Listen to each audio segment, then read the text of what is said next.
Hotel کی شان و شوکت کو دیکھا۔ یہاں رہائش پذیر انسان کو اس سے کیا کام ہو سکتا تھا؟ کیف جمال ایک ناکام انٹرپرینیور ہونے کے علاوہ ایک ایونٹ فوٹوگرافر بھی تھا، جس کو لوگ عموماً انسٹاگرام یا فیس بک کے ذریعے ہائر کیا کرتے تھے۔ اس جیسے اس شہر میں سینکڑوں دوسرے فوٹوگرافرز بھی تھے۔ پھر ماہر فرید نے اسے ہی کیوں بلایا؟ کمرے کا دروازہ ایک ادھیڑ عمر شخص نے کھولا۔ وہ بادامی رنگ کے سوٹ میں ملبوس تھا اور اس کے بال اتنے سفید تھے کہ سلور لگتے تھے۔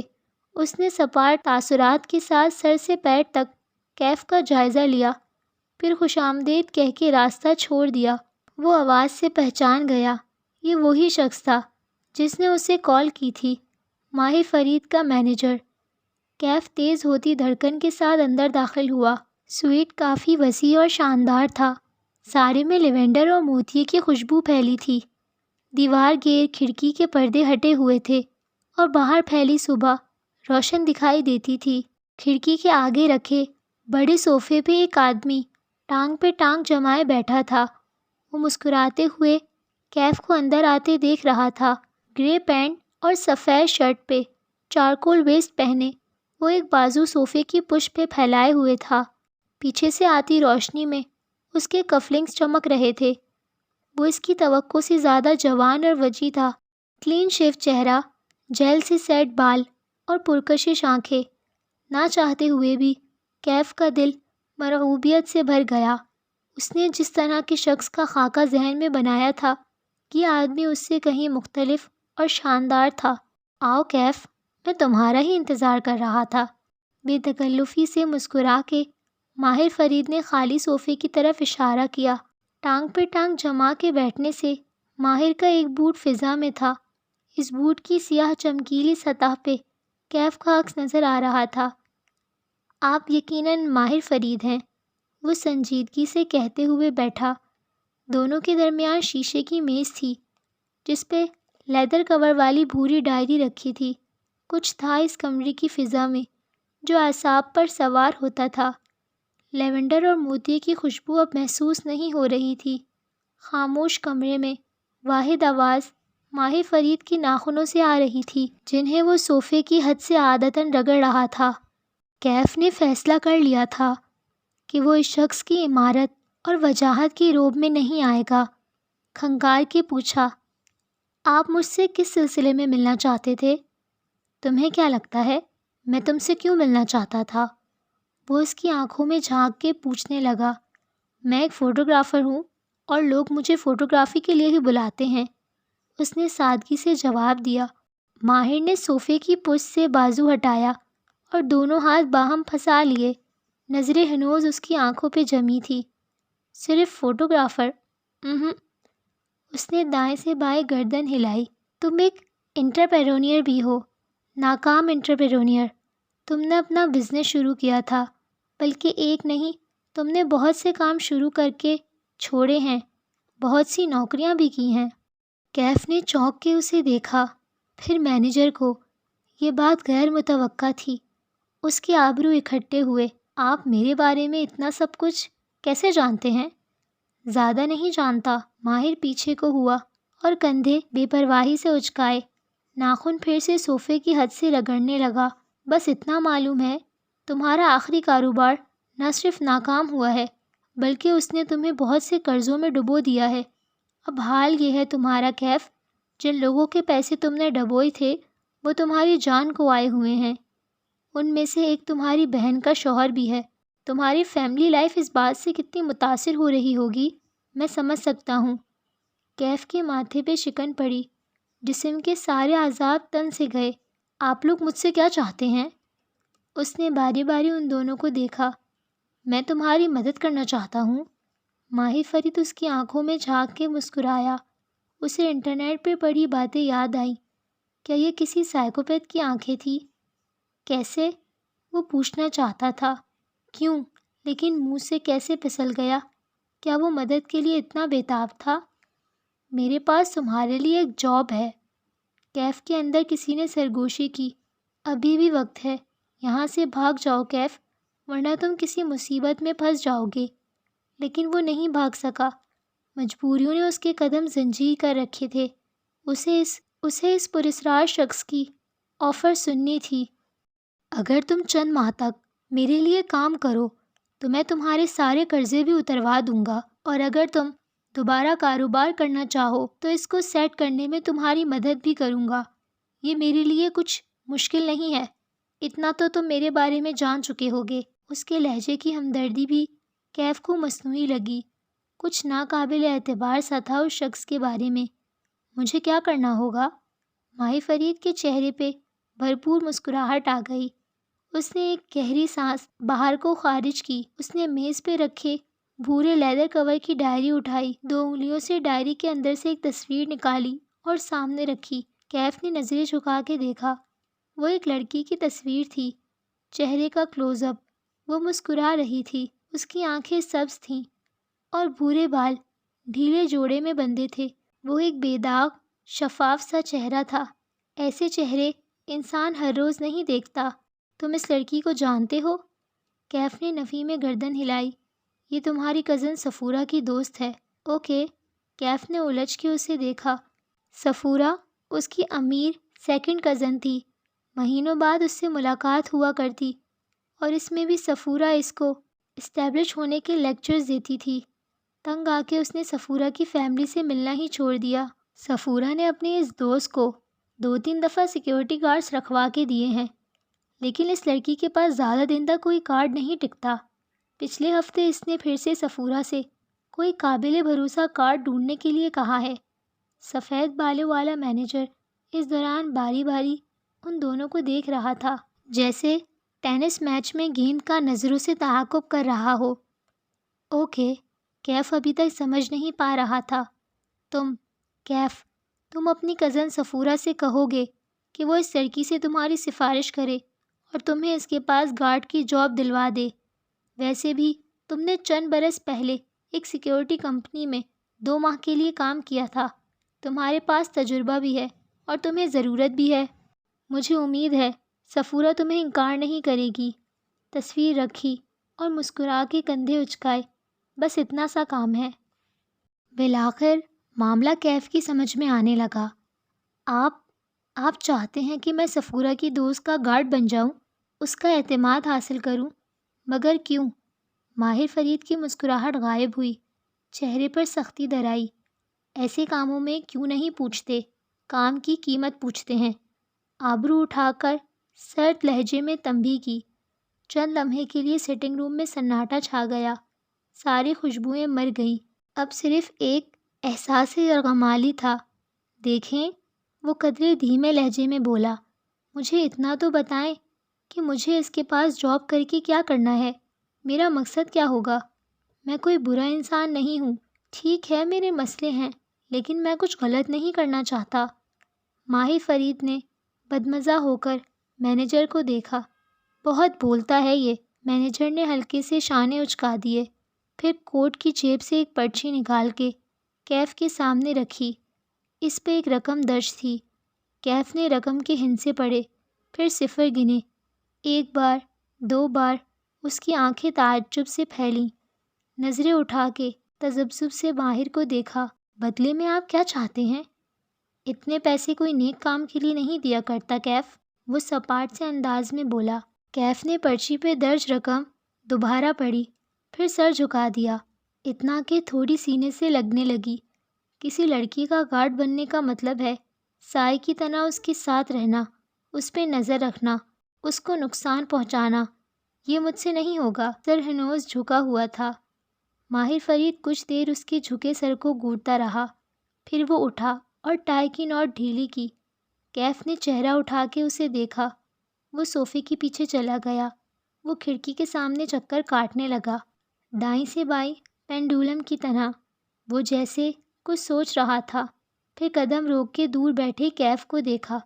ٹھیک ہے، نہ مانو میری بات، پھر کیا کرو گے؟ اس کی آواز میں نرمی تھی، جیسے سمجھا رہا ہو۔ کاروبار میں نقصان اور قرضوں نے تمہاری سوشل لائف ختم کر کے رکھ دی ہے۔ مرد کا معاشی طور پر اسٹیبلش نہ ہونا اس کی عزت آدھی کر دیتا ہے۔ وہ لوگوں سے ملنا چھوڑ دیتا ہے، لاؤنج لیزرڈ بن جاتا ہے، گھر سے نہیں نکلتا، اور نکلتا ہے تو ایسے جوتے پہن کے۔ کیف نے چوک کے اپنے جوتوں کو دیکھا۔ سفید جاگرز اب مٹیالے ہو چکے تھے۔ اس نے پیر قدرے پیچھے کیے، لیکن وہ ان کو چھپا نہیں سکتا تھا۔ دوسری طرف میری آفر ہے۔ ماہر فرید واپس اس کے سامنے آ کے بیٹھا۔ میرے لیے صرف 2 ماہ کام کرو، صرف 2 ماہ، اور ساتھ ہی اپنی فوٹوگرافی جاری رکھو اور اپنا نیا بزنس پلان بناؤ۔ 2 ماہ ختم ہوتے ہی میں تمہارا بزنس خود سیٹ کروا دوں گا۔ مارکیٹنگ، نیٹ ورکنگ میری ٹیم سب کر لے گی۔ صرف 2 ماہ۔ وکٹری کی 2 انگلیاں بنا کر دکھائیں۔ آپ اپنا کام کسی سے بھی کروا سکتے ہیں، پھر میں ہی کیوں؟ ماہر فرید پیچھے کو ہوا اور ٹانگ پہ ٹانگ جمائی۔ اب کہ وہ بولا تو آواز میں برہمی تھی۔ تم میرا کام کرو گے یا نہیں؟ کیف جمال کا چہرہ ہلکا سا سرخ ہوا۔ اوہ، آپ جلدی میں ہیں۔ اگر میں جا کے صفورہ کو بتا دوں کہ کوئی اس کی دوست کو اسٹاک کرنے کی کوشش کر رہا ہے تو؟ وہ کیف کو چند ثانیے دیکھتا رہا، پھر ایک دم سے ہنس پڑا اور نفی میں سر ہلایا۔ تم یہ نہیں کرو گے۔ یہ کہتے ہوئے اس نے تصویر اٹھائی۔ کیف کو تصویر کی پشت نظر آئی۔ وہاں کچھ لکھا تھا، 5 الفاظ۔ آپ کو کیسے معلوم؟ میں یہ نہیں کروں گا۔ وہ متعجب ہوا۔ ماہر فرید نے جواب نہیں دیا۔ اس نے لیدر ڈائری کھولی۔ کیف کی نظریں نیچے جھکیں۔ وہ جسے ڈائری سمجھ رہا تھا وہ دراصل فوٹو البم تھی۔ اگلے ہی لمحے اس کا سانس رک گیا۔ پہلے صفحے پہ اوپر نیچے 2 تصاویر تھیں۔ اوپری تصویر ایک سیاہ بالوں والی لڑکی تھی۔ اوپری تصویر ایک سیاہ بالوں والی لڑکی کی تھی۔ وہ اس میں مسکرا رہی تھی۔ نچلی تصویر اسی لڑکی کی تھی، لیکن اس کی آنکھیں نیلو نیل تھیں، پیشانی زخمی تھی، پلکیں بند تھیں۔ وہ شاید کسی لاش کی تصویر تھی۔ وہ آہستہ آہستہ صفحے پلٹانے لگا۔ ہر صفحے پہ اوپر ایک لڑکی کی زندگی سے بھرپور تصویر ہوتی اور نیچے زخمی یا لاش جیسی تصویر۔ تصویریں مختلف لڑکیوں کی تھی۔ اس نے چھٹا صفحہ پلٹا، یا تو وہ خالی تھا۔ اس نے اوپری خانے میں سبز آنکھوں والی لڑکی کی تصویر ڈال دی۔ نیچے جگہ ابھی خالی تھی۔ کیف اپنی جگہ سے ہل نہیں سکا۔ اعتراف میں ساری خوشبوئیں دم توڑ گئی تھیں۔ اب صرف کافور کی بو تھی جو اندر پھیلی تھی۔ ماہر فرید نے کھلی ہوئی البم پرے دھکیلی اور نظریں اٹھا کے کیف کو دیکھا۔ پھر اس نے 2 فقرے بولے۔ وہ 2 فقرے اس کی ساری گفتگو پہ بھاری تھے۔ کیف جمال نے رکی ہوئی سانس خارج کی، پرچی پہ لکھے صفر گنے۔ یہ اس کے قرضے اتارنے کے لیے کافی تھے، اور ان 2 فقروں کے بعد اس کے پاس انکار کی گنجائش نہیں تھی۔ صرف 2 ماہ کے لیے وہ یہ کام کر سکتا تھا۔ میں تیار ہوں۔ ماہر فرید مسکرایا۔ Good boy. پھر مینیجر کو اشارہ کیا۔ اس نے جیب سے ایک پھولا ہوا لفافہ نکال کے کیف کے سامنے رکھا۔ یہ کام کے علاوہ ہیں، صرف اس لیے کہ تم نئے جوتے خرید سکو۔ آئندہ کسی ورک میٹنگ پہ ایسے جوتے پہن کے مت آنا۔ نرمی سے تنبیہ کی۔ اب تم جاؤ، مالک تم سے خود رابطہ کر لے گا۔ سفید بالوں والے کی طرف اشارہ کیا۔ کیف نے ایک ملامتی نظر اس پہ ڈالی، پیکٹ اٹھایا اور وہاں سے اٹھ گیا۔ مجھے اس سرکے پہ اعتبار نہیں ہے ماہر۔ اس کے جاتے ہی مالک ناخوشی سے بولا۔ اعتبار تو مجھے تم پہ بھی نہیں ہے، لیکن ہم ساتھ کام کر رہے ہیں نا؟ وہ عام سے لہجے میں کہتے ہوئے اٹھا اور کھڑکی کے سامنے جا کر کھڑا ہوا۔ دوپہر کی سنہری روشنی سیدھی اس کے چہرے پہ پڑنے لگی۔ ماہر نے آنکھیں بند کر لیں۔ ماہر، مینیجر نے پکارا۔ انتقام کے سفر پہ نکلنے والے کو چاہیے کہ وہ 2 قبریں کھودے، ایک دشمن کی اور ایک خود اپنی۔ یہ کنفیوشیس نے کہا تھا، اور جانتے ہو اسے کیا چیز قبر تک لے گئی؟ اپنے بیٹوں کی موت کا غم۔ وہ آنکھیں بند کیے کہہ رہا تھا، سرد سی سرگوشی میں، موت سے بڑا کوئی غم نہیں ہے مالک۔ میز پر البم یوں ہی کھلا رکھا تھا۔ مالک نے تعصب سے نفی میں سر ہلایا، پھر ہاتھ بڑھا کے چھٹا صفحہ پلٹایا تو سبز آنکھوں والی لڑکی کی تصویر کی پشت دکھائی دینے لگی۔ وہاں اردو میں لکھا تھا، حورِ جہاں کی بیٹی کشمالہ۔ تاریخ تھی 11 اپریل اور شہر تھا اسلام آباد کا۔ آج کا دن اہم تھا کیونکہ آج کشمالہ کی زندگی بدلنے جا رہی تھی، لیکن اپنی صبح کا آغاز کرتے ہوئے اسے اس بات کا علم نہیں تھا، کسی کو بھی نہیں ہوتا۔ وہ بیڈ روم میں آئینے کے سامنے کھڑی کانوں میں ٹاپس پہن رہی تھی جب موبائل کی مخصوص ٹون بجی۔ وہ مسکرا دی، یقیناً ماں کا فیملی گروپ پہ میسج آیا ہوگا، وہ بھی گڈ مارننگ کا۔ ماں ایک ہی میسج اپنے تینوں بچوں کو فیملی گروپ اور پرسنل چیٹ پہ الگ الگ بھیجتی تھی۔ اس نے ٹاپس پہن کے موبائل اٹھایا اور میسج کھولا۔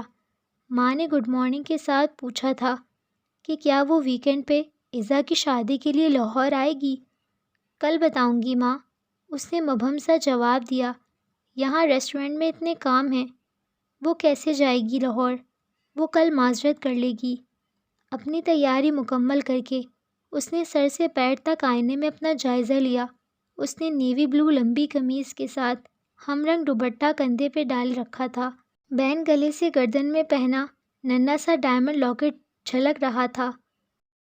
پیروں میں زرد ہائی ہیلز تھیں۔ لمبے بھورے بال فرنٹ جوڑے میں بندھے تھے۔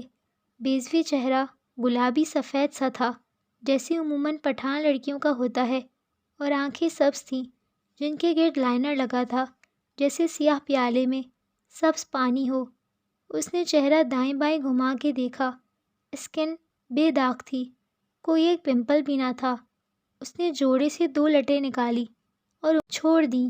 وہ چہرے کے دونوں اطراف میں ٹھہر گئیں، اپنے عکس کو دیکھ کے مسکرائی۔ وہ کام پہ جانے کے لیے تیار تھی۔ ماں ہوتی سامنے تو کہتی، ان کی کوئی بیٹی حسن پہ ان پہ نہیں گئی، کہاں اپنے زمانے کی حسین ترین حور جہاں بیگم اور کہاں مہبینہ اور کشمالہ۔ ایک تو ماں کی ججمنٹل آواز ہمیشہ ذہن کے پس منظر میں گونجتی تھی، چاہے سارا زمانہ کہے کہ ماہی، مہبینہ اور مالا کشمالہ جیسا حسین کوئی نہ تھا، ماں نے نہیں ماننا تھا۔ وہ ماں کو یاد کر کے زیر لب مسکراتی ہوئی کھڑکی تک آئی۔ کھڑکی میں 3 ننھے گملے رکھے، ان میں اسٹیپیلیا، بیگونیا اور ہیورتھیا اگے تھے۔ کشمالہ نے چہرہ ان کی سطح تک جھکا کے دیکھا، باقی دونوں کی نئی گروتھ نظر آ رہی تھی، مگر ہیورتھیا کے پتے بھورے ہو رہے تھے، شاید روشنی اس کے لیے تیز تھی۔ اس نے پودے کو ذرا پیچھے کر دیا۔ وہ باہر جانے کے لیے لاؤنج میں آئی، کونے میں رکھی ورک ٹیبل سے زرد ہینڈ بیگ اور لیپ ٹاپ اٹھایا، پھر بیرونی دروازے کی طرف بڑھی۔ تبھی نگاہ میں کچھ کھٹکا، کشمالہ کے قدم زنجیر ہوئے۔ گردن دھیرے سے دائیں جانب موڑی۔ دیوار گیر بک شیلف میں ایک موٹی سی کتاب کی جگہ خالی تھی۔ کشمالہ کی نگاہوں نے نیچے میز تک کا سفر کیا۔ دبیز ڈکشنری رکھی تھی، یہ شیلف سے نیچے کیسے آئی؟ اس نے چوک کے ٹیرس کے دروازے کو دیکھا، وہ بند تھا، کھڑکیاں بھی اندر سے مقفل تھیں۔ اس نے یاد کرنے کی کوشش کی، رات کو جب میں گھر آئی تھی تب یہ کتاب اپنی جگہ پہ تھی یا نہیں، مگر کچھ یاد نہ آیا۔ اس نے سر جھٹکا، خیر کوئی بات نہیں، صفورہ نے کہا تھا کہ وہ نئے گارڈ کے لیے کسی کو آج بھیج رہی ہے، گارڈ آ جائے گا تو یہ مسئلہ نہیں ہوگا۔ اسے ابھی اس معاملے کی فکر نہیں کرنی تھی، اسے اپنے نئے بزنس پلان پہ فوکس کرنا تھا، اور اس بارے میں سوچتے ہوئے مالا کے لبوں پہ ایکسائٹمنٹ بھری مسکراہٹ بکھر گئی۔ وہ بیرونی زینے اترتے ہوئے نیچے آئی۔ وہ ماموں کے گھر کی بالائی منزل پہ بطور پیئنگ گیسٹ رہتی تھی۔ ماموں عمانی اور ان کی فیملی نیچے رہتے تھے، دونوں کی ملاقات ہفتوں بعد ہوا کرتی تھی۔ باہر ہوا ٹھنڈی تھی اور آسمان پہ سیاہ بادل تھے، آج خوب بارش برسنی تھی۔ کچن کے جالی دار دروازے سے ناشتے کی مہک پورج تک آ رہی تھی۔ وہ دروازے پہ رکی اور جالی سے اندر جھانکا۔ نسرین کام کرتی دکھائی دے رہی تھی۔ نسرین، کل میرے پورشن میں کوئی آیا تھا؟ نہیں باجی، کوثر تو چھٹی پہ ہے 2 دن سے۔ اس نے صفائی والی لڑکی کا نام لیا۔ کشمالہ پورج کی طرف بڑھ گئی، البتہ اس کی سوچتی نظروں نے گیٹ اور لان کا جائزہ ضرور لیا تھا۔ کون تھا جو اس کی غیر موجودگی میں اس کے پورشن میں آتا تھا؟ بلکہ نہیں، اسے ابھی اس بارے میں نہیں سوچنا تھا۔ اسے آج ظہیر کو اپنے نئے بزنس پلان کی پریزنٹیشن دینی تھی، اسے اپنی توانائی برقرار رکھنی تھی۔ ظہیر اس کا کلاس فیلو تھا، دونوں نے لاہور میں ایک ساتھ گریجویٹ کیا تھا۔ پھر ظہیر اسلام آباد واپس آ گیا۔ کشمالہ کے پاس آئیڈیاز تھے اور ہمیشہ ہی ہوتے تھے، اور ظہیر کے پاس سرمایہ تھا جو کشمالہ کے پاس نہیں تھا۔ ابا بچپن میں ہی کہیں اللہ کو پیارے ہو گئے تھے، سعودیہ میں جاب کرتے تھے، بچوں سے تعلق نہ ہونے کے برابر تھا۔ چارسدہ میں ان کی زمینیں اور باغ تھے۔ ابا کی وفات کے بعد بھی ماں نے کبھی نوکری نہیں کی، صرف حساب کتاب کیے، زمینوں اور ٹھیکوں کے رجسٹر سنبھالے، لیکن اپنے تینوں بچوں کو ایک اچھی تعلیم اور اعلیٰ تعلیم فراہم کر دی۔ ماہی آرکیٹیکٹ تھی، معید ڈاکٹر بن چکا تھا، اور کشمالہ کو ہمیشہ سے اپنا کام کرنے کا شوق تھا۔ لیکن 5 سال پہلے جب اس نے اپنا کام شروع کرنے کا سوچا تو اس کے پاس سرمایہ نہیں تھا۔ ان دنوں ماں کو ماہی کی شادی کرنی تھی، گو کہ ماہی اس سے چھوٹی تھی، لیکن اس کی عباد سے منگنی برسوں سے طے تھی۔ عباد ان کی سگی خالہ کا بیٹا تھا۔ کشمالہ ان حالات میں ماں پہ بوجھ نہیں ڈال سکتی تھی، سو اس کو زہیر کی انویسٹمنٹ کی ضرورت تھی۔ یوں 5 برس پہلے زہیر اور اس نے مل کے ایک بزنس کی بنیاد رکھی۔ زہیر کی انویسٹمنٹ اور مالا کے آئیڈیاز اور محنت اس وقت جو ناممکن لگتا تھا، وہ 5 برس بعد شہر کے معروف اور ایلیٹ ریسٹورنٹس میں شمار ہونے لگا تھا۔ اوشن کے لیے اس نے 5 برس پہلے لاہور چھوڑ دیا تھا۔ ماں اس فیصلے سے خوش نہیں تھی، لیکن انہوں نے کبھی منع نہیں کیا، ہمیشہ ساتھ دیا۔ معید میڈیکل پڑھ رہا تھا اور ماں کے ساتھ ہوتا تھا۔ پھر ماہی اور عباد بھی اسی کالونی میں رہتے تھے۔ یوں ماں کو 1 سال پہلے عباد کی کینیڈا میں جاب لگ گئی تھی۔ پہلے وہ گیا اور پھر 6 ماہ پہلے ماہی بھی کینیڈا چلی گئی۔ ماں کے پاس صرف معید تھا جو سرجری میں ٹریننگ کر رہا تھا۔ ایک احساس ہوتا تھا کہ ماں قدرے اکیلی ہو گئی ہوں گی۔ وہ سوچتی بھی تھی کہ ہر دوسرے ویکینڈ پہ لاہور جایا کرے گی، لیکن لاہور جاتے جاتے اسے 1 ڈیڑھ ماہ گزر جایا کرتا تھا، اور اب وہ اوشن کے لیے ایک نئے بزنس پلان پہ کام کرنے جا رہی تھی۔ اب تو شاید وہ 6 ماہ لاہور جا سکے گی۔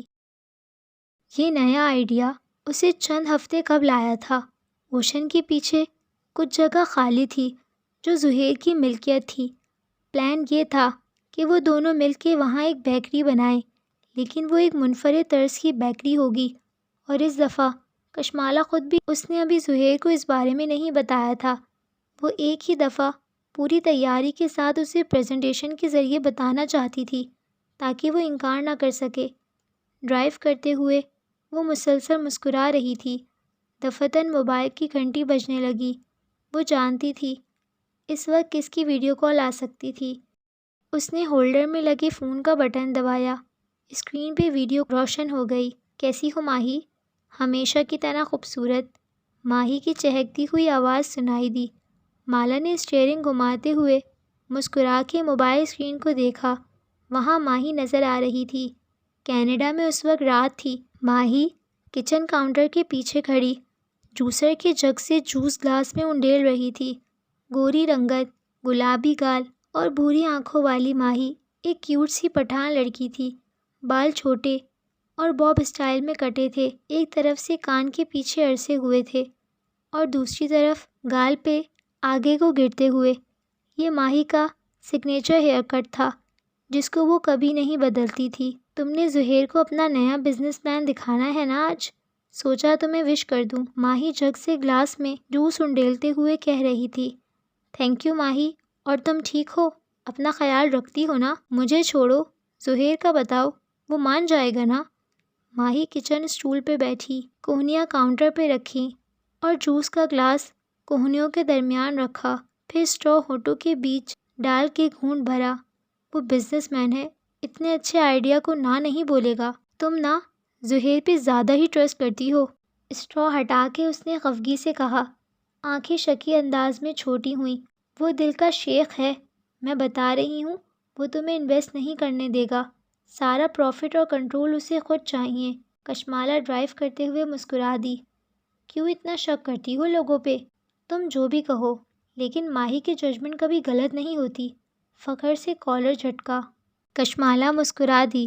ماہی ایسی ہی تھی، ماں کے مطابق ان کی سب سے زیادہ سمجھدار اولاد، اور مالا کے مطابق سب سے زیادہ شک کرنے والی۔ وہ خود اس کے برعکس تھی، سب پہ بھروسہ کرنے والی، لوگوں کو چانس دینے والی۔ اسی لیے اسے امید تھی زہیر مان جائے گا۔ مالا، ماہی کہتے کہتے رکی۔ کشمالہ اپنی بہن کو اتنے اچھے سے جانتی تھی، اسے معلوم تھا وہ اب کیا بات کرنے جا رہی ہے۔ پھر تو کچھ بھی نہیں ہوا نا؟ نہیں، اب تو میں چلتی ہوں، اوشن آ گیا ہے۔ اس نے کتاب کی اپنی جگہ پہ نہ ہونے والی بات گول کر دی۔ کم از کم اس وقت وہ ماہی کا لیکچر نہیں سن سکتی تھی۔ اوشن نامی ریسٹورنٹ نیلے اور سفید رنگوں میں استوار کیا گیا تھا۔ برآمدے کی میزیں لوگوں سے پر تھیں، گفتگو، کہکے، ناشتہ اور کافی کی مہک۔ اندر کا ہال بھی تقریباً بھرا ہوا تھا۔ ہر روز کی طرح اس کے آتے ہی ادھر ادھر جاتے عملے نے اسے جہاں دیکھا وہیں رک کے سلام کیا۔ بارش آنے والی ہے، مزید مہمانوں کو لان میں مت بٹھاؤ۔ گزرتے ہوئے اس نے کسی کو روکا اور 15-20 منٹ تک جو بھی لان میں بیٹھا ہو اس کو بہت ادب کے ساتھ برآمدے میں موو ہونے کے لیے کہہ دو۔ پھر ایک ویٹر کو روکا، 2 انگلیوں سے قریب آنے کی ہدایت دی۔ وہ مؤدب سا چلا آیا۔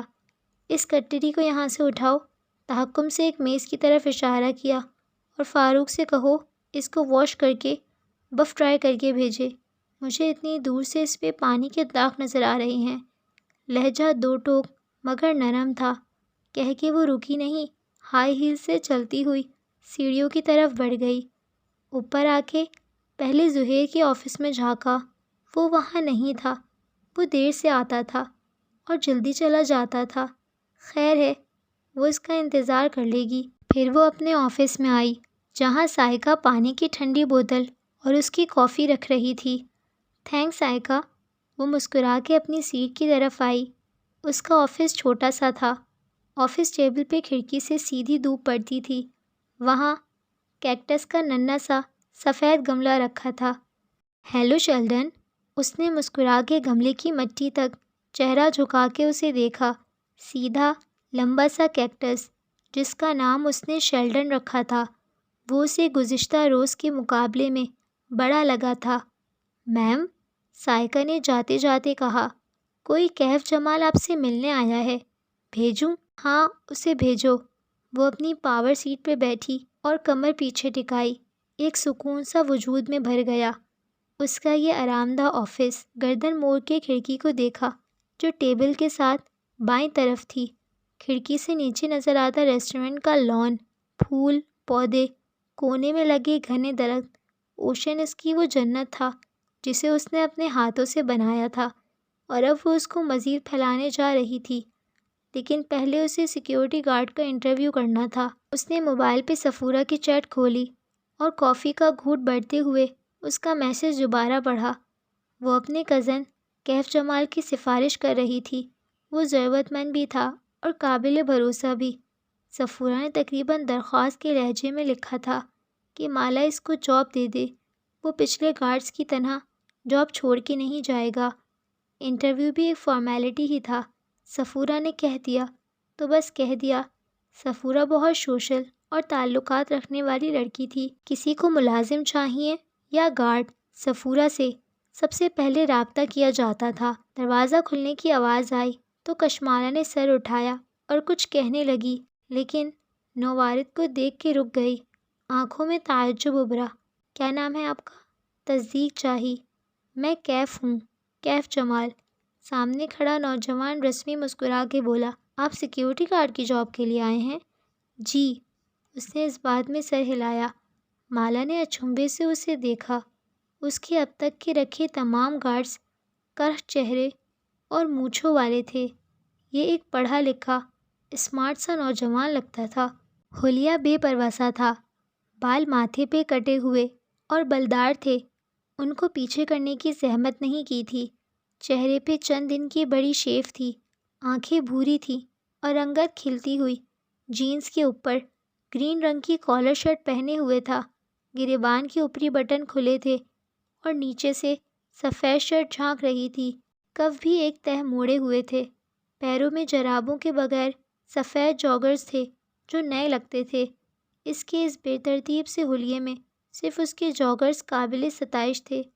میں صفورہ کا کزن ہوں، مسکرا کے بولا۔ وہ مسکراتا تھا تو اس کے بائیں گال میں ڈمپل پڑتا تھا۔ اس کے چہرے میں سب سے زیادہ پرکشش کیا تھا؟ اس کے مسکرانے کا انداز یا اس کی بھوری آنکھوں کی لمبی اور مڑی ہوئی پلکیں؟ تشریف رکھیے۔ وہ بیٹھ گیا اور ایک فائل اس کے سامنے رکھی، پھر گردن ہلائے بنا نگاہوں سے اطراف کا جائزہ لیا۔ آفس چھوٹا سا تھا، 3 دیواریں سفید تھیں، چوتھی دیوار پہ جنگل کے اونچے درخت پینٹ کیے گئے تھے۔ جگہ جگہ منی پلانٹس اور انڈور پودوں کے گملے رکھے تھے۔ ان کی خوشبو کافی کی مہک میں مکس ہو گئی تھی۔ سامنے نئے لباس میں بیٹھی لڑکی سر جھکائے اس کی فائل کے صفحے پلٹا رہی تھی۔ چہرے کے دونوں اطراف سے نکلتی لٹیں بھی فائل میں جھکی تھی۔ کانوں میں ڈائمنڈ ٹاپس دمک رہے تھے۔ کشمالا نے فائل بند کر دی، پھر چہرہ اٹھا کے اسے دیکھا۔ وہ اپنی مڑی ہوئی پلکوں والی آنکھوں سے بغور اسے دیکھ رہا تھا۔ کچھ تھا اس نوجوان کے بارے میں جو اس جاب انٹرویو سے مطابقت نہیں رکھتا تھا، کچھ غیر فطری سا۔ وہ سمجھ نہیں پائی۔ آپ نے صرف 2 ماہ ایک پرائیویٹ سیکیورٹی فرم میں کام کیا ہے، وہ کام کیوں چھوڑا؟ میں ایک سیاستدان کی سیکیورٹی اسکواڈ میں شامل تھا بطور پرسنل باڈی گارڈ۔ ٹائمنگ مشکل تھی، میں ساتھ ساتھ اپنے بزنس پلان پہ بھی کام کر رہا تھا۔ 2 چیزیں مینج کرنا مشکل تھا۔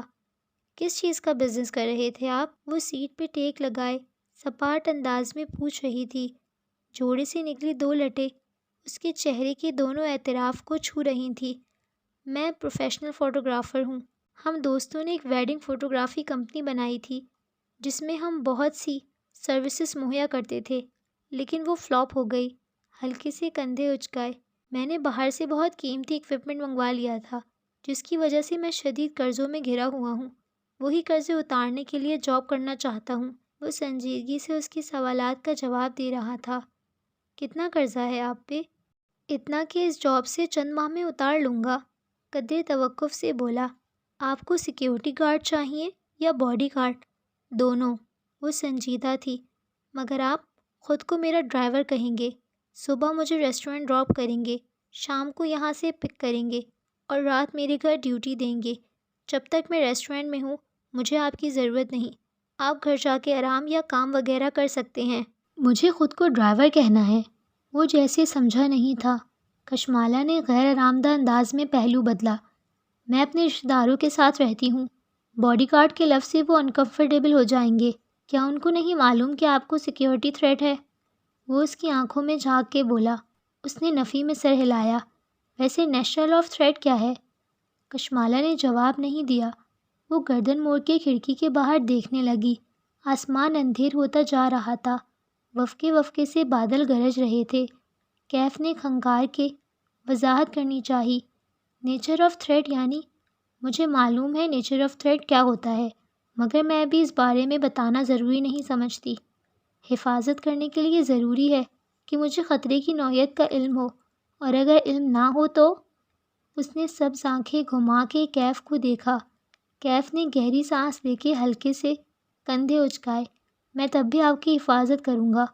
میں نے صفورہ سے وعدہ کیا ہے۔ میں اپنی جاب میں بہت اچھا ہوں، آپ بے فکر رہیں۔ وہ ہلکا سا مسکرایا۔ وہ واقعی اس کے گزشتہ گارڈ سے مختلف تھا، لیکن اچھا تھا۔ اس کے بات کرنے کے انداز میں ایک احساس تحفظ تھا۔ اس کے تنے اعصاب ڈھیلے پڑنے لگے۔ مجھے لگتا ہے کوئی میرا پیچھا کر رہا ہے۔ وہ بولی تو اس کی آواز ہلکی تھی۔ اس نے بھروسہ کرنے کا فیصلہ کر لیا تھا۔ آخر وہ صفورہ کا کزن تھا۔ صرف لگتا ہے یا کسی کو دیکھا بھی ہے؟ وہ چونکا۔ دیکھا نہیں ہے، لیکن وہ ثبوت چھوڑ جاتا ہے۔ وہ میرے گھر میں داخل ہوتا ہے اور چیزیں چھیڑ کے چلا جاتا ہے۔ CCTV میں نظر نہیں آیا؟ کشمالا نے نفی میں سر ہلایا۔ ممانی ان کے خلاف ہیں۔ صرف گیٹ پہ CCTV لگا ہوا ہے، باقی گھر میں وہ لگوانے نہیں دیتی۔ ان کی پرائیویسی ڈسٹرب ہوتی ہے۔ آپ نے خفیہ کیمرے لگانے کا نہیں سوچا؟ مجھے یہ اچھا نہیں لگتا۔ کہ میں کسی کے ساتھ رہوں اور اس کے پیٹھ پیچھے چھپ کر کچھ ایسا کروں جو اس کو نہیں پسند، اور میں نہیں چاہتی کہ انہیں معلوم ہو کہ مجھے کوئی مسئلہ ہے، خاندان میں باتیں ہوں گی۔ آپ کی کسی سے دشمنی ہے؟ وہ سوچتے ہوئے پوچھ رہا تھا۔ وہ اداسی سے مسکرا دی۔ میں ایک انتہائی بے ضرر انسان ہوں کیف، میں صرف کام کرتی ہوں اور کچھ نہیں، کسی کو مجھ سے کیا مسئلہ ہو سکتا ہے؟ وہ خاموشی سے اسے دیکھے گیا۔ ذہن کے پردے پہ وہ فوٹو البم آ گیا اور چھٹے صفحے پہ رکھی تصویر۔ آپ کو خود کیا لگتا ہے؟ کوئی آپ کے پیچھے کیوں پڑا ہوا ہے؟ کشمالہ نے کندھے اچکائے۔ شاید مجھے مارنے کے لیے، لیکن ابھی تک مارا نہیں ہے۔ وہ اس کی بات پہ چونکی۔ کیف اپنی جگہ سے اٹھا اور ہاتھ بڑھا کے کھڑکی کے پٹ کھول دیے، پھر باہر کی طرف اشارہ کیا۔ آپ روز اس کھڑکی میں بیٹھ کے کام کرتی ہیں؟ سامنے ایک کمرشل مارکیٹ ہے، اس کی کسی بھی عمارت کی کھڑکی سے آپ کو شوٹ کرنا بہت آسان ہے۔ اگر میں ہوتا تو اس سرمئی عمارت کا انتخاب کرتا۔ اشارہ کر کے ایک عمارت دیکھے ہی۔ آپ وقت کی پابند ہیں۔ ہلکی سی مسکراہٹ کے ساتھ کھڑے کھڑے بات جاری رکھی۔ روز فکس ٹائم پہ ریسٹورنٹ پہنچتی ہیں، یہ مجھے اسٹاف نے بتایا ہے۔ کوئی آپ کا تعاقب 2 دن تک کر لے تو اسے معلوم ہوگا کہ کب اور کہاں ہوتی ہیں۔ راستے میں کہیں بھی آپ کو شوٹ کیا جا سکتا ہے۔ پھر اس نے میز پہ رکھی کافی کا مگ اٹھایا۔ کپ میں 2 گھونٹ بچے تھے۔ کپ نیچے سے پکڑ کے اونچا کیا۔ یہاں کسی بھی ویٹر یا اسٹاف کو چند پیسے دے کر آپ کی کافی میں کچھ ملایا جا سکتا ہے۔ ویسے میں ہوتا تو کافی میں زہر نہ ملاتا، کیونکہ آپ آخری گھونٹ بچانے کی عادی ہیں۔ میں یہاں زہر لگاتا۔ اس نے انگلی سے کپ کے دہانے کی طرف اشارہ کیا جہاں اس کی لپسٹک کا نشان لگا تھا، پھر کپ رکھا اور کرسی پہ واپس بیٹھا۔ آپ کو مارنا بہت آسان ہے۔ میرا نہیں خیال وہ آپ کو مارنا چاہتا ہے۔ وہ بس اس کو دیکھ رہی تھی بنا پلک جھپکے۔ اس کے تاثرات دیکھ کے کیف کھنگارا۔ میں صرف بتا رہا تھا، تھیوری میں۔ کشمالہ نے جھرجھری لے کر سر جھٹکا۔ اف۔ پھر لہجے کو نارمل رکھتے ہوئے پوچھا، آپ کے خیال میں کوئی مجھے اسٹاک کیوں کر رہا ہے؟ ظاہر ہے آپ کو ڈرانے کے لیے، اور ڈرانے والے کی غذا آپ کا ڈر ہوتا ہے۔ جس دن آپ اس کی غذا روک دیں گی وہ کمزور پڑ جائے گا۔ پھر مسکرایا۔ کیا میں ہائر کر لیا گیا ہوں؟ ہائر ہونے کا فیصلہ آپ خود کریں گے۔ میرے پاس گارڈ زیادہ دیر نہیں رہتے، اس لیے میں ہر آنے والے کو رکھ لیتی ہوں۔ کچھ دن بعد یا آپ جاب چھوڑ جائیں گے یا موجود رہیں گے۔ وہ اس کی آنکھوں میں دیکھ کر ٹھہر ٹھہر کر کہہ رہی تھی، لیکن ایک بات یاد رکھیں، میں کسی کو کام میں کوتاہی کی وجہ سے کبھی فائر نہیں کرتی۔ میں لوگوں کو چانس دیتی ہوں، کام سکھاتی ہوں، لیکن اگر وہ مجھ سے جھوٹ بولیں، میری پیٹھ پیچھے مجھ سے چھپا کے کچھ کریں یا کسی بھی طرح مجھے دھوکہ دیں تو میں ان کو اپنے کام اور زندگی سے بالکل الگ کر دیتی ہوں۔ اس کے بعد وہ جتنی معافی مانگ لیں میں انہیں واپس نہیں لیتی۔ اس نے دیکھا کیف کے چہرے پہ ایک سایہ سا گزرا، لیکن بظاہر وہ مسکراتا رہا۔ یعنی آپ کو ناراض کرنا بہت مشکل ہے، لیکن ایک دفعہ ناراض ہو جائیں تو منانا مشکل ہے۔ مشکل نہیں، ناممکن۔ وہ ہلکا سا مسکرا دی۔ کیف نے بظاہر مسکراتے ہوئے تھوک نکلا۔ یہ وہ وقت تھا جب وہ اسے بتا سکتا تھا کہ وہ وہاں کیوں آیا ہے۔ وہ اسے بتا سکتا تھا کہ کسی کے پاس اس کی تصویر ہے، کوئی اسے نقصان پہنچانا چاہتا ہے، اور یہ کہ اسے اندازہ ہے کہ کون اس کا پیچھا کر رہا ہے۔ لیکن وہ جانتا تھا وہ اس کا یقین نہیں کرے گی، کوئی بھی اس کا یقین نہیں کرے گا۔ آپ کو مجھ سے شکایت نہیں ہوگی۔ پھر جیسے یاد آیا، آپ کے گارڈز بار بار جاب کیوں چھوڑ دیتے ہیں؟ آپ جان جائیں گے۔ وہ لیپ ٹاپ اٹھاتے ہوئے اٹھ کھڑی ہوئی۔ اسے زہیر سے ملنا تھا۔ وہ دونوں ساتھ ساتھ آفس سے باہر نکلے۔ وہ آگے بڑھ گئی اور وہ وہیں رک کے موبائل کی بٹن دبانے لگا۔ وائٹ ہیئر نام کی ایک چیٹ نکالی۔ اس نے مجھے ہائر کر لیا ہے۔ یہ تو بہت آسان تھا۔ اس کی انگلیاں ٹائپ کر رہی تھیں۔ زہیر کا آفس ٹیرس کی دوسری جانب تھا۔ درمیان میں چند کرسیاں میزیں رکھی تھیں۔ وہ وہیں بیٹھ گئی اور صفورہ کو کال ملائی۔ میں نے تمہاری کزن کو ہائر کر لیا ہے۔ گردن اٹھا کے آسمان کو دیکھا۔ سیاہ بادل دور دور سے اس کے سر پہ اکٹھا ہو رہے تھے۔ لگتا تھا آج برس برس کے اوشن کو بہا لے جائیں گے۔ گڈ، سفورہ اپنے مخصوص انداز میں بولی۔ اچھا سنو، وہ کوئی غلطی کرے تو اس کو ایسے ہی ٹریٹ کرنا جیسے باقی ملازمین کو کرتی ہو۔ میرا کزن ہونے کا ناجائز فائدہ نہ اٹھانے دینا۔ اس کو بزنس کا شوق ہے لیکن وہ کبھی ترقی نہیں کرے گا۔ اس کے لیے بھی بہتر ہے کہ وہ تمہارے پاس نوکری کرتا رہے۔ اچھا مالا، سنو۔ سفورہ کی توقف کیا۔ مالا ابھی تک گردن اٹھائے آسمان کو دیکھ رہی تھی۔ آدھا ریسٹورنٹ اوپن ایئر تھا۔ بارش ان کے لیے اچھی ثابت نہیں ہوتی تھی۔ میں نے سنا ہے زہیر نے اوشن کو بیچ دیا ہے۔ بجلی زور سے چمکی عین اس کے سر پہ۔ کیا؟ بادل اتنے زور سے گرجے کہ زمین دہل گئی۔ ایوب بتا رہا تھا زہیر نے کسی لبنانی فوڈ چین کو اوشن بیچ دیا ہے۔ اس نے تمہیں اعتماد میں نہیں لیا۔ تمہیں کوئی غلط فہمی ہوئی ہوگی، ایسا نہیں ہو سکتا۔ وہ ایک دم کھڑی ہوئی۔ اسی پل بارش برسنے لگی جیسے اوپر سے کسی نے پانی کا تھال الٹ دیا ہو۔ وہ تیز تیز چلتی زہیر کے آفس میں داخل ہوئی۔ اس کی ہیلز گیلے نشانوں کی قطار میں اپنے پیچھے چھوڑتی جا رہی تھیں۔ زہیر نے سر اٹھا کے دیکھا۔ مالا کے بال نم تھے اور چہرے پہ پانی کے قطرے تھے۔ آواز اونچی تھی۔ میں کیا سن رہی ہوں؟ ہتھیلیاں میز کے کناروں پہ رکھے وہ بنا پلک جھپکائے اسے دیکھ رہی تھی۔ تم نے اوشن بیچ دیا ہے؟ غصہ نہیں تھا، بے یقینی تھی، حیرت تھی۔ آفس کی کھڑکی کے شیشے پہ تر تر بوندیں برس رہی تھیں، گویا آسمان سے برستے پتھر ہوں اور ہر پتھر پہ کسی کا نام لکھا ہو۔ زہیر چند لمحے اسے دیکھتا رہا، پھر گردن موڑ کے کھڑکی کو دیکھنے لگا۔ ہاں، میں نے ایک لبنانی گروپ کے ساتھ ڈیل کی ہے۔ وہ چند لمحے ہل نہیں سکی، نہ پلک جھپکی، نہ سانس لیا۔ اس کے ذہن نے بات کو جذب بھی نہیں کیا تھا۔ تم نے کیا کیا ہے؟ میز سے ہاتھ اٹھائے سیدھی کھڑی ہوئی۔ میرے کچھ ذاتی مسئلے چل رہے ہیں، مجھے پیسے چاہیے تھے۔ سوری میں تمہیں پہلے نہیں بتا سکا۔ پیچھے دروازہ کھلنے کی آواز آئی، ساتھ ہی شناسا مردانہ آواز۔ باس، آپ کا فون باہر گرا ہوا تھا، مسلسل بجے جا رہا ہے۔ کہنے والا خود ہی خاموش ہو گیا، آگے آیا اور میز پہ کشمالہ کا فون رکھ کے واپس ہو گیا۔ تم مجھے بتائے بغیر ایسا کیسے کر سکتے ہو؟ وہ اسی طرح زہیر کو بے یقینی سے دیکھ رہی تھی، کیونکہ انہوں نے اپنا اسٹاف لانا ہے۔ مالا، میں ہر ایک کی ذمہ داری نہیں لے سکتا، سب اپنا کچھ نہ کچھ کر سکتے ہیں۔ وہ قدرے جھنجھلایا۔ میں نے کہا نا، مجھے پیسے چاہیے تھے، بہت ضروری۔ زہیر، تم مجھے بتائے بغیر ایسے کیسے کر سکتے ہو؟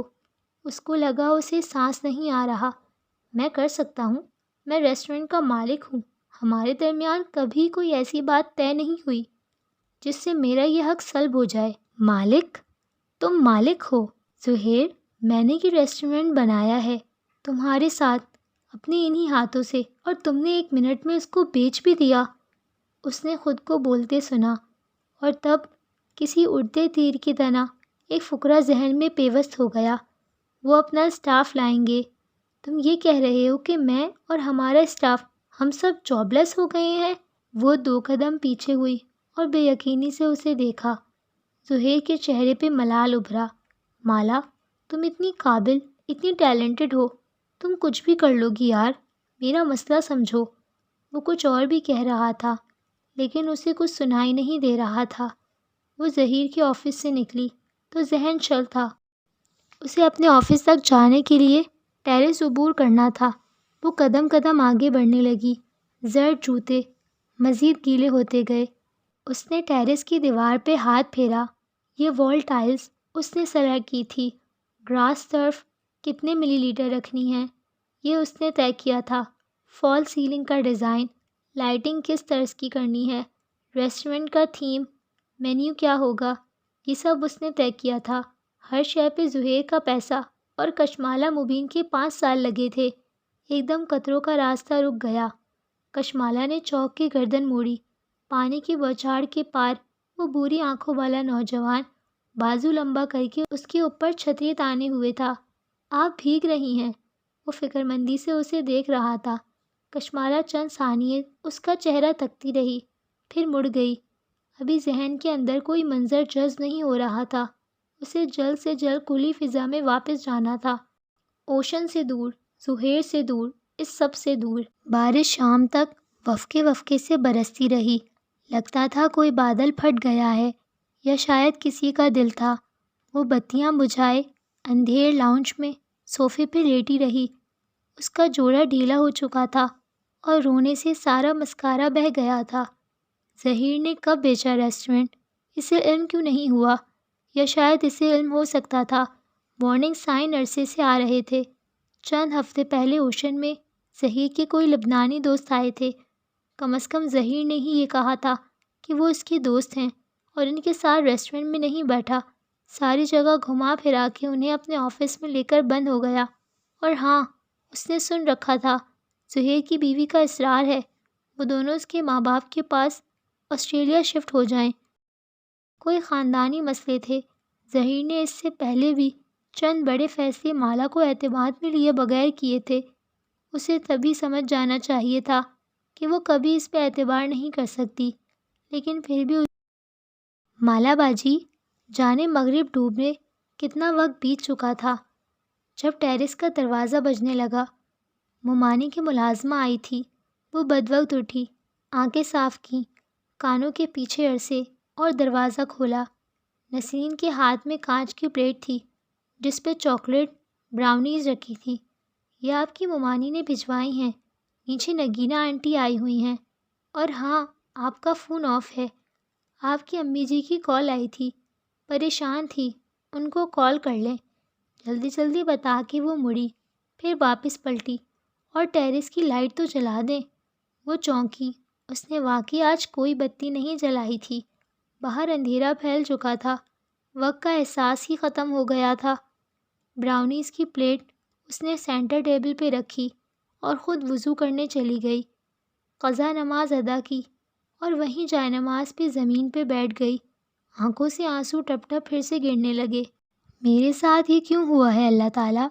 میں لوگوں کے دل نہیں دکھاتی، زکوٰۃ ادا کرتی ہوں، صدقے دیتی ہوں، میں تو چونٹی تک کو نہیں مارتی، پھر بھی میری جاب چلی گئی۔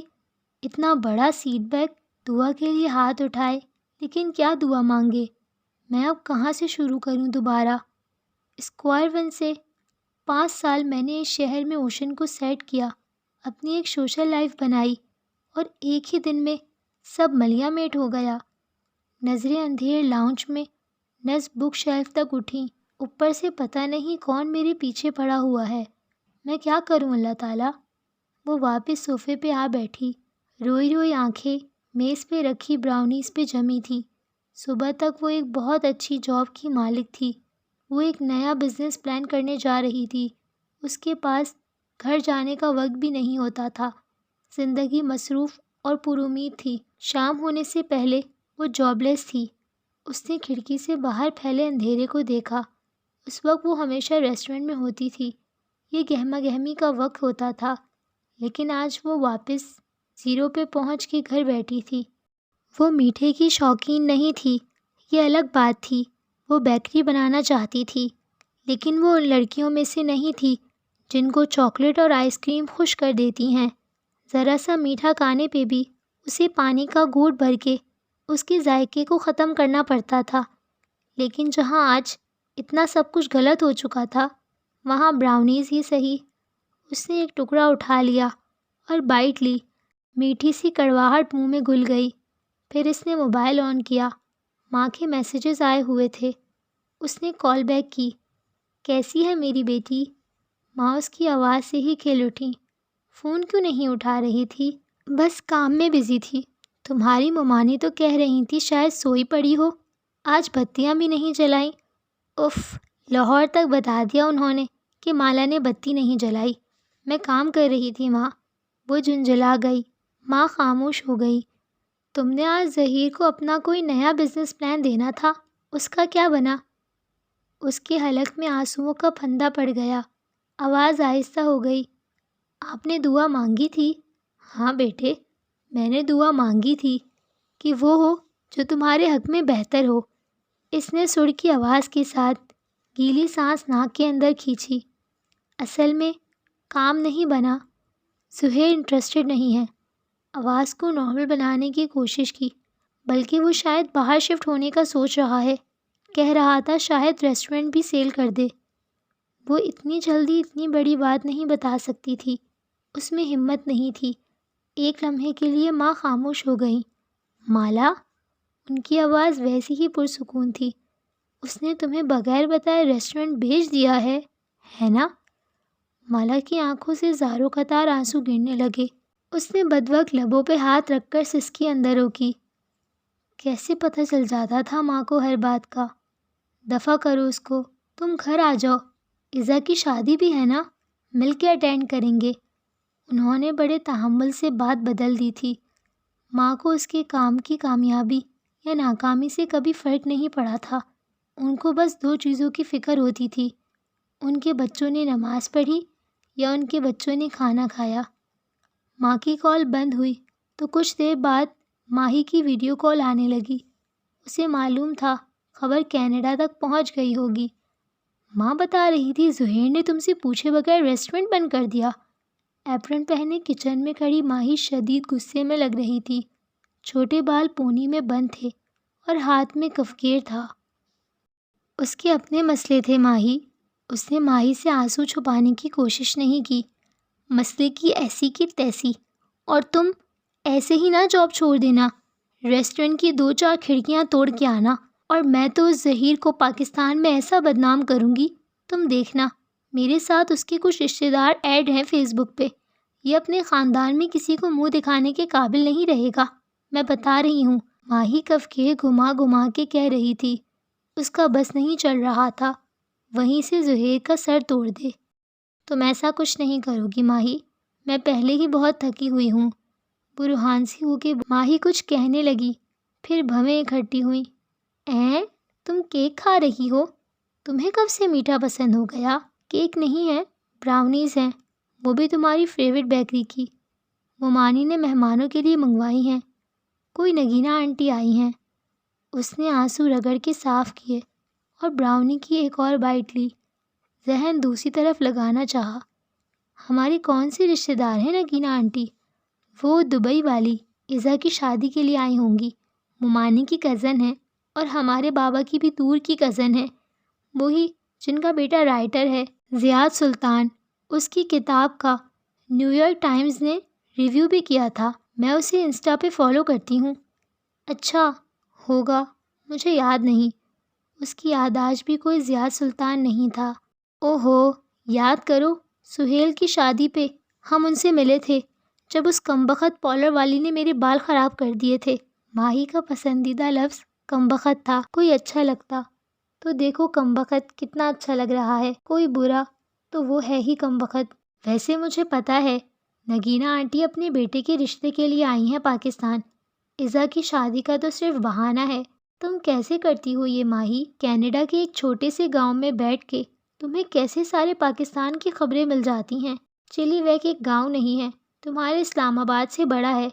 جاؤ، میں تم سے بات نہیں کر رہی۔ اس نے فون بند کر دیا، اور مالا یہی چاہتی تھی، اسے کچھ وقت اکیلے درکار تھا۔ براؤنی ہاتھ میں لیے وہ ٹیرس پہ آ گئی۔ اس نے ابھی تک وہاں کی بتی نہیں جلائی۔ بالوں کا ڈھیلا جوڑا کھل گیا تھا اور اب وہ اس کے کندھوں پہ بکھرے تھے۔ ٹیرس گیلا تھا، بلکہ ٹیرس کیا، ساری کالونی گیلی تھی۔ جگہ جگہ جلتے اسٹریٹ پولز رات کا اندھیرا دور کرنے میں ناکام تھے۔ وہ ریلنگ کے ساتھ کھڑی تازہ ہوا کو سانس کے ذریعے اندر اتارنے لگی۔ ذہن پھر سے زہیر کی طرف چلا گیا۔ قانونی طور پر یہ زہیر نے کچھ غلط نہیں کیا تھا، اور اخلاقی طور پر اس نے کچھ درست نہیں کیا تھا۔ نیچے سے آتی آوازوں نے اس کا دھیان بٹا دیا۔ اس نے گردن جھکا کے دیکھا، نگینہ آنٹی لوگ پورچ میں کھڑے تھے، غالباً رخصت ہو رہے تھے۔ مومانی اور ماموں ان کو سی آف کرنے گیٹ تک آئے تھے۔ نگینہ آنٹی سر پہ دوپٹہ لیے ہوئی تھی، کندھوں پہ شال تھی، باوقار سی لگتی تھی۔ مالا نے بہت عرصے پہلے ان کو دیکھا، ان کے بارے میں ہمیشہ یہی سنا تھا، بہت نیک خاتون ہیں، جن کا ایک فرمانبردار سا بیٹا ہے جو اسے یاد نہیں تھا۔ وہی بیٹا اس وقت ماں کے لیے فرنٹ سیٹ کا دروازہ کھولے کھڑا تھا۔ اس کی کشمالہ کی طرف پشت تھی۔ اس نے گردن مزید اونچی کر کے دیکھنا چاہا، وہ دروازہ بند کر کے کار کی دوسری جانب گیا، سینے پہ ہاتھ رکھ کے ماموں کو ایک دفعہ پھر خدا حافظ کہا اور ڈرائیونگ ڈور کھولا۔ اب اس کا چہرہ مالا کے سامنے آ گیا۔ وہ کافی دراز قد، بال سلیقے سے سیٹ تھے، جینز پہ سفید ڈریس شرٹ پہن رکھی تھی جس کی آستین کف سے فولڈ کیے ہوئے تھے، سانولی رنگت اور پرکشش نقوش، ایسے کہ نگاہ نہیں ٹھہرتی تھی۔ وہ تھوڑی دیر کے لیے اپنے سارے مسئلے بھول کے اس کو دیکھے گئی۔ ٹال، ڈارک اینڈ ہینڈسم، اس کے ذہن میں یہی الفاظ آئے تھے۔ تو یہ تھا زیاد سلطان، انٹرسٹنگ۔ دروازہ کھولتے ہوئے زیاد کی نظر اوپر اٹھی، جیسے اسے احساس ہو گیا تھا کوئی اسے دیکھ رہا ہے۔ جو ایک ہاتھ ریلنگ پہ جمائے دوسرے سے براؤنی کھا رہی تھی، گڑبڑا کے جلدی سے پیچھے ہوئی۔ دل زور سے دھڑکا۔ اف، کتنا برا لگا ہوگا، مگر نہیں، ٹیرس اندھیرے میں ڈوبا ہوا تھا، زیاد کو نظر نہیں آیا ہوگا۔ ہاں ٹھیک ہے، اس نے خود کو تسلی دی۔ گاڑی کے ٹائر باہر نکلنے کی آواز آئی تو وہ واپس سیدھی ہوئی، پھر ٹیرس کی بتی جلائی اور اندر آ گئی۔ آپ آج جلدی میں چلی گئیں، اس لیے پوچھ نہیں سکا۔ اندر آ کے موبائل اٹھایا تو کیف کا میسج سامنے تھا، صبح کتنے بجے کام پہ آؤں؟ ذرا دیر کے لیے وہ اپنا غم بھولی تھی، ایک دم سے سب تازہ ہو گیا۔ اس نے 9 بجے لکھ کر بھیج دیا۔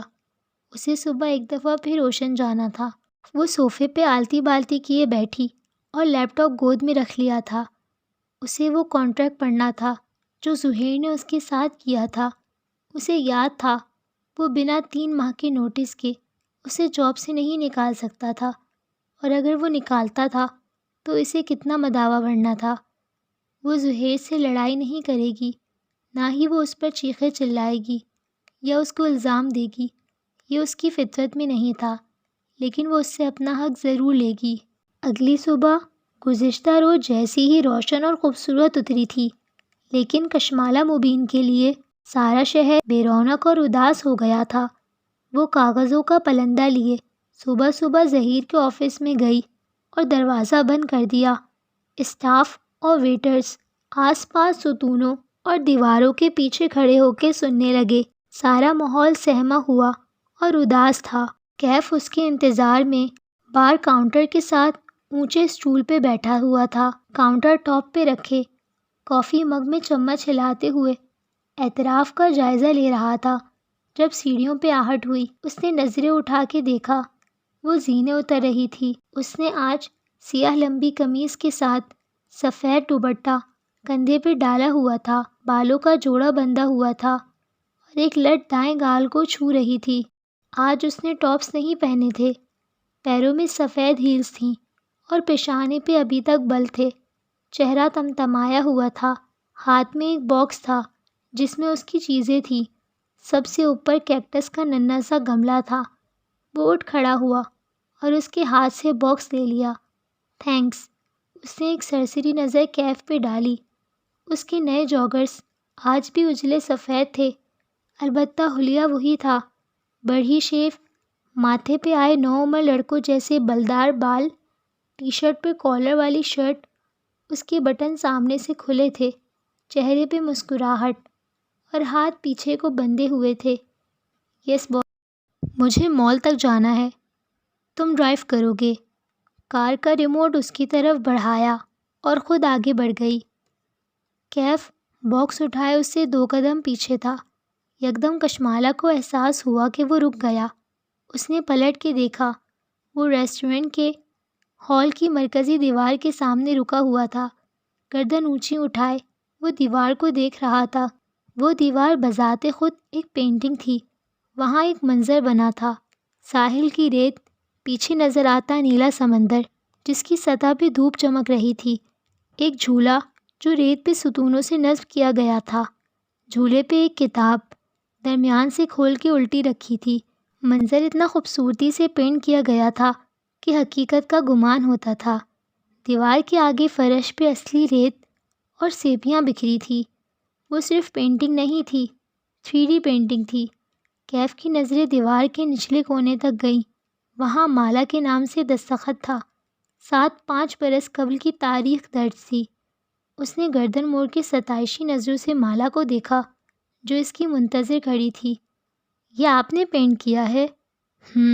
چلیں، وہ بنا کسی تاثر کے بولی اور دروازے کی طرف اشارہ کیا۔ وہ گہری سانس لے کر اس کے ساتھ ہو لیا۔ آپ الویژن آرٹسٹ بھی ہیں، مجھے اندازہ نہیں تھا، وہ اس کے پیچھے چلتے ہوئے کہہ رہا تھا۔ پرانی بات ہے، وہ جیسے اس بات کو کوئی اہمیت نہیں دے رہی تھی۔ کیف خاموش ہو گیا۔ راستے میں وہ خاموشی سے کھڑکی سے باہر دیکھتی رہی۔ ایک دو بار نگاہ اٹھا کے کیف کی طرف دیکھا تو احساس ہوا اس نے بیٹھتے ہی بیک ویو مرر کو چھت کی طرف کر دیا تھا تاکہ ڈرائیور اور سوار ایک دوسرے کو نہ دیکھ سکیں۔ صفورہ درست کہہ رہی تھی، اس کا کزن ڈیسنٹ ہے، ورنہ ہر ڈرائیور بیک ویو مرر سے گھورتا ضرور تھا۔ سنو، تم ڈرائیورز یونیفارم نہیں پہن سکتے؟ میں ایسے ہی ٹھیک ہوں، وہ موڑ کاٹتے ہوئے بولا۔ اس کے انداز میں ایک عجیب بے نیازی تھی جو کبھی کبھی کشمالہ کو کھلتی تھی، لیکن خیر، وہ باہر بھاگتی ٹریفک کو دیکھنے لگی۔ دھوپ کے باعث سبز آنکھوں کی پتلیاں سکوڑ رکھی تھیں۔ باس، اب آپ کیا کریں گی؟ اپنے جاب آورز کے لیے پوچھ رہا ہوں۔ کل ہمیں لاہور جانا ہے 1 ہفتے کے لیے، واپس آ کے اس بارے میں بات کریں گے۔ مال کی پارکنگ میں کیف نے کار روکی تو باہر نکلنے سے قبل مالا نے سرسری انداز میں کہا، مجھے گھنٹہ لگ جائے گا، چاہو تو گھوم پھر لو، چاہو تو بیٹھے رہو۔ کیف نے محض سر ہلا دیا، کچھ کہا نہیں۔ کچھ دیر وہ یوں ہی مال کی راہداریوں میں چلتی رہی۔ دن کا وقت تھا، اس لیے رش نہیں تھا۔ اسے ایزا کے لیے گفٹ لینا تھا، لیکن دل نہیں چاہ رہا تھا۔ پہلے جب کبھی وہ خاندان کی شادیوں پہ جاتی، اس کو سیلیبریٹی ٹریٹمنٹ ملتی تھی۔ کشمالہ ان سب کی کامیاب انٹرپرونیئر کزن تھی، اپنے پیروں پہ کھڑی عورت۔ وہ مہنگے گفٹس دیتی تھی، لوگوں سے ملتے ہوئے بھی ہاتھ میں موبائل آن ہوتا، وہ ساتھ ساتھ اسلام آباد آفس کو مانیٹر کر رہی ہوتی تھی۔ اب اس کے پاس کچھ کرنے کو ہی نہیں تھا۔ سوشل میڈیا سے جلد ہی سب کو علم ہو جائے گا، اوشن بند ہو رہا ہے، ہر کوئی اس سے سوال کرے گا۔ اف، وہ اپنی کیفیت میں چلتی جا رہی تھی جب ایک احساس ہوا کوئی اسے دیکھ رہا ہے۔ چلتے چلتے اس نے گردن موڑی، دائیں بائیں پیچھے، وہاں بہت سے لوگ تھے، لیکن سب اپنی اپنی سمت جا رہے تھے، کوئی بھی اس کی طرف متوجہ نہیں تھا۔ اس نے جھرجھری لے کر جھٹکا، شاید اسے وہم ہوا تھا۔ ایک ڈیزائنر برانڈ سے اس نے ایک کامدار جوڑا لیا، ایزا کے ٹیسٹ کے مطابق ٹھیک تھا۔ شاپ سے باہر نکلی تو سیدھ میں ایک بک شاپ نظر آئی، اس کی گلاس وال کے اس پار کیف کھڑا تھا، وہ کاؤنٹر پہ پیمنٹ کر رہا تھا۔ وہ اس کی طرف چلی آئی، کیف نے اسے نہیں دیکھا، اس کی کشمالہ کی طرف پش تھی۔ وہ موبائل کان اور کندھے کے درمیان لگائے شاپنگ بیگز کاؤنٹر سے اٹھا رہا تھا، دبی آواز میں کچھ کہہ بھی رہا تھا۔ آواز اتنی ہلکی تھی کہ کچھ سنائی نہ دیا، نہ وہ سننے کی خواہش مند تھی۔ کیف، اپنی موجودگی کا احساس دلانے کے لیے پکارا۔ وہ ایک دم جھٹکے سے مڑا، موبائل چھوٹ گیا، شاپنگ بیگز بھی نیچے گر گیا۔ وہ ڈر کے ایک دم پیچھے ہٹا۔ سوری، میں نے تمہیں ڈرا دیا۔ نہیں نہیں، میں کسی اور خیال میں تھا۔ کیف کی رنگت تبدیل ہوئی، جیسے وہ لمحے بھر کے لیے پریشان ہوا ہو، مگر فوراً سے سنبھل گیا۔ جلدی سے موبائل اٹھانے جھکا جو کشمالہ کے قدموں کے ساتھ گرا تھا۔ اس نے گردن جھکا کے دیکھا، اس پہ کال ملی ہوئی تھی، وائٹ ہیئر لکھا ہوا نظر آ رہا تھا۔ کیف نے جلدی سے فون اٹھایا اور کال کاٹ کے اسے جیب میں ڈال دیا۔ میرے ایک انکل ہیں، ان سے بات کر رہا تھا۔ اب وہ پنجوں کے بل بیٹھا شاپنگ بیگ سے نکلا سامان اندر واپس ڈال رہا تھا۔ میں فری ہوں، چلیں؟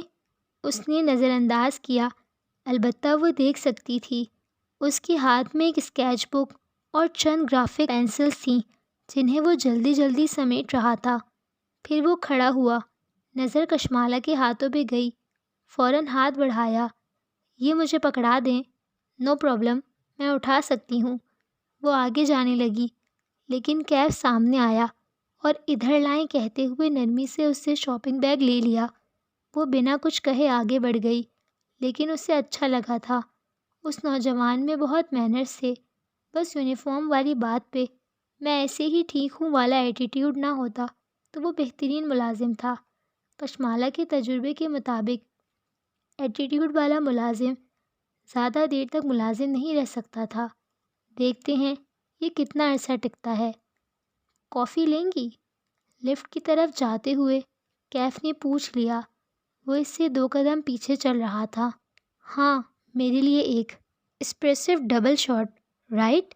وہ پرس سے کارڈ نکالتے ہوئے چونکی۔ آبرو تعجب سے اکٹھی ہوئیں۔ تمہیں کیسے معلوم میں کیسی کافی پیتی ہوں؟ آپ کی اسسٹنٹ سائقہ سے پوچھا تھا۔ وہ مسکرایا، گال کا گڑھا گہرا ہوا۔ نہیں، میں تمہیں اپنا اسسٹنٹ نہیں رکھنے لگی، حالانکہ آپ کو ایک نئے اسسٹنٹ کی ضرورت ہے۔ اس کے ہاتھ سے کارڈ اچکتے ہوئے مسکراتے ہوئے بولا، سائقہ کو اوشن جیسی تنخواہ دینا آپ افورڈ نہیں کر سکتی۔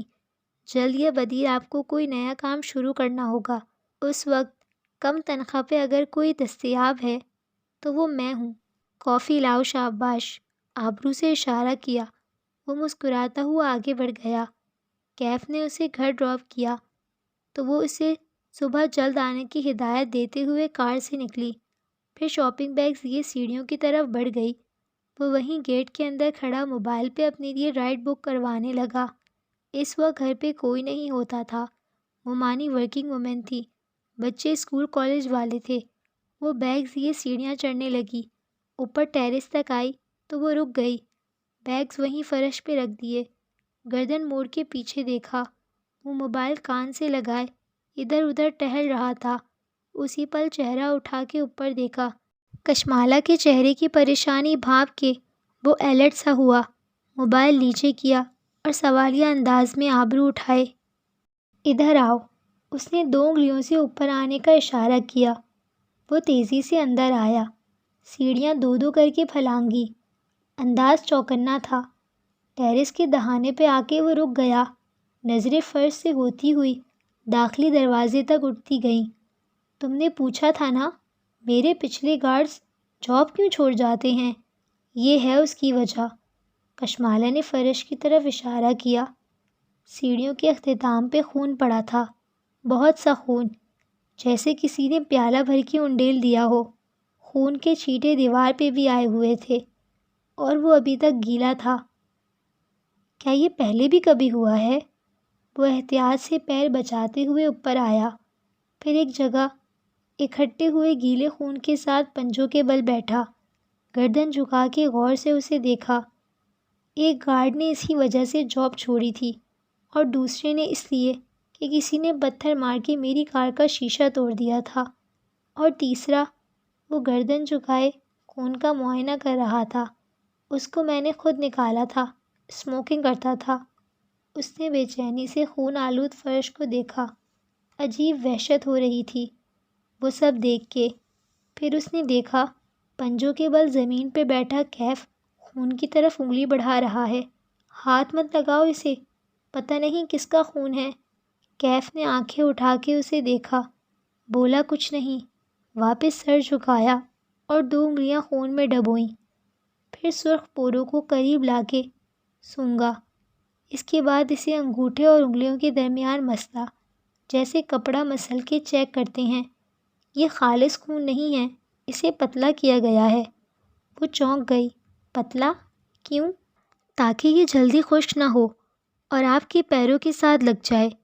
اصل خون جلد گاڑھا ہو کے جم جاتا ہے۔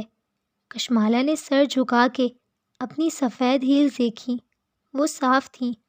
کیف اب کھڑے ہوتے ہوئے ٹیشو سے ہاتھ صاف کر رہا تھا۔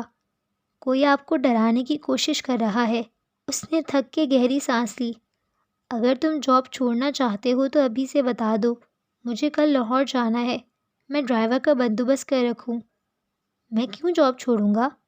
ٹیشو سے انگلیاں رگڑتے ہوئے وہ حیرت سے بولا۔ اس حرکت سے ڈر کے لوگ خون دیکھ کے ڈر جاتے ہیں۔ میں ایسے انسان سے کیوں ڈروں گا جو بزدلوں کی طرح چھپ کے کسی عورت کے گھر میں خون پھینکتا ہے؟ وہ اس کے سامنے آ کھڑا ہوا، مروڑا ہوا خون آلود ٹیشو اس کے ہاتھ میں تھا۔ میں نے آپ سے وعدہ کیا تھا آپ کی حفاظت کا، آج میں آپ سے ایک اور وعدہ کرتا ہوں، میں اس شخص کو ڈھونڈ کے آپ کے پاس ضرور لاؤں گا۔ وہ سنجیدگی سے کہہ رہا تھا۔ کچھ تھا اس کے انداز میں یقین دلانے والا، بے خوف کر دینے والا۔ اس کے تنے اعصاب ڈھیلے پڑنے لگے۔ اس نے ممنونیت سے کیف کو دیکھا، بولی کچھ نہیں۔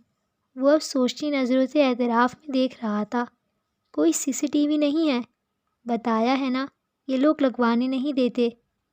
گھر کے باہر لگایا ہوا ہے ایک سی سی ٹی وی، اس میں کبھی کوئی نظر نہیں آیا۔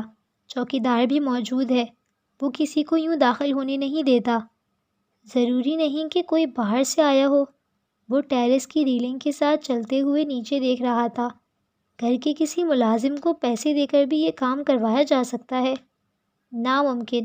ماموں کے ملازم بہت پرانے ہیں، ہم سب ہر موقع پہ ان کی مدد کرتے ہیں، وہ ایسے کیوں کریں گے؟ آپ ان کو پیسوں سے خوش رکھتی ہیں، وہی پیسہ کوئی زیادہ دے تو وہ اس کا کام کر دیں گے۔ پیسہ ہر وقت ہر ایک کی ضرورت ہوتا ہے باس، آپ اس سے کبھی کسی کو خرید سکتے ہیں؟ وہ منڈیر سے جھک کے کچھ دیکھ رہا تھا۔ تمہیں بھی؟ کیف ٹھٹک کے رکا، پھر آہستہ سے اس کی طرف پلٹا۔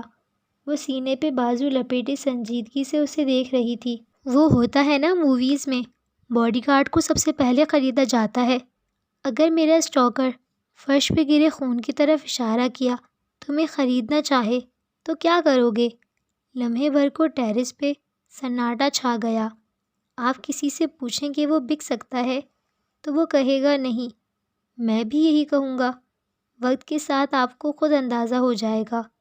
وہ ہلکا سا مسکرا دی۔ میں مذاق کر رہی تھی، تم جاؤ، تمہاری رائڈ آ گئی ہے۔ نیچے اوبر بائک پہنچ چکا تھا۔ کیف نے بائیکر کو اشارہ کیا، پھر واپس اس کی طرف پلٹا۔ آپ پریشان تو نہیں ہیں؟ یعنی اس خون سے؟ نہیں، اس نے نفی میں سر ہلا کے کندھے اچکائے۔ اب مجھے عادت ہو گئی ہے، اور تم نے کہا نا وہ مجھے مارنا نہیں چاہتا۔ لیکن جب وہ چلا گیا تو مالا کو احساس ہوا۔ خون دیکھ کے اسے ایک دفعہ پھر سے وحشت شروع ہو گئی تھی۔ وہ جوتے بدل کے آئی اور فرش صاف کرنے میں جت گئی۔ پہلے خون صاف کیا، پھر پائپ لگا کے فرش دھویا۔ جب تھک ہار کے لاؤنج میں واپس آئی تو مغرب اتر رہی تھی۔ آج پھر سے کسی نے ٹیرس پہ خون پھینکا ہے۔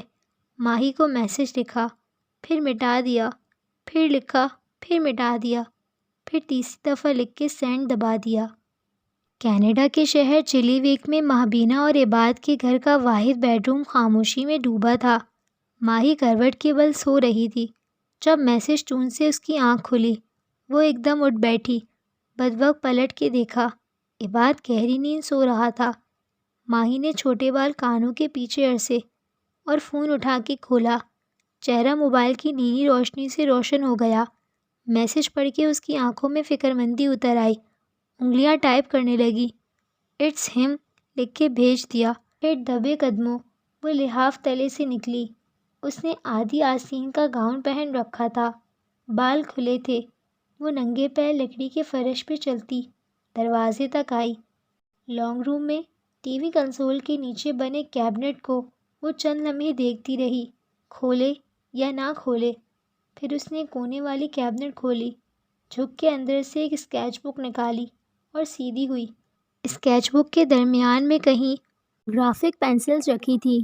ماہی نے پینسل والے صفحے کو کھولا، وہاں ایک تصویر بنی تھی۔ وہ چند لمحے اس تصویر کو دیکھتی رہی۔ مالا کے ساتھ جو کچھ ہو رہا تھا اس کا ذمہ دار یہ چہرہ تھا، اس کی آنکھیں، اس کی فاتحانہ مسکراہٹ۔ وہ اس چہرے کو بنا پلک جھپکے دیکھ رہی تھی۔ عجیب بے بسی اور نفرت کا احساس ہو رہا تھا۔ اس نے اسکیچ بک واپس رکھ دی، پھر دیوار پہ نصب گھڑی کی طرف دیکھا۔ فجر کا وقت ہونے کو تھا۔ وہ مالا کے لیے کچھ نہیں کر سکتی تھی، کیونکہ مالا اس کی نہیں سنتی تھی، کوئی ماہی کی نہیں سنتا تھا۔ وہ صرف دعا کر سکتی تھی۔ وہ دعا کرے گی اور سب ٹھیک ہو جائے گا۔ ماہی کی دعائیں عموماً قبول ہوا کرتی تھیں، اور یہ بھی ہوگی۔ وہ خود کو تسلی دیتی ہوئی وضو کرنے چل دی۔